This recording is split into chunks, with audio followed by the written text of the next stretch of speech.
для усиления межрегиональной кооперации.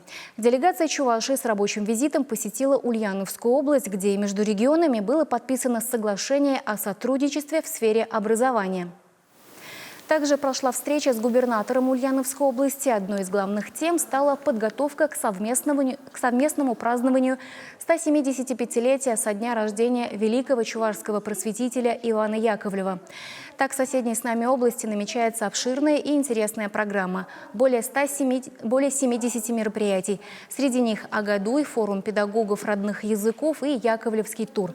Школьники вместе с учителями смогут отправиться в путешествие по 2 регионам и побывать в местах, которые связаны с именем Ивана Яковлева.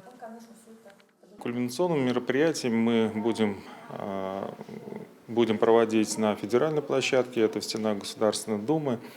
17 апреля у нас стартует выставка для посетителей, где представим как раз историко-культурное наследие Ивана Яковлевича Яковлева. Ну и 21 апреля состоятся парламентские слушания для того, чтобы обратиться к фигуре чувашского просветителя не просто как символа, скажем так, народа чувашского, но и как символу педагога и наставника.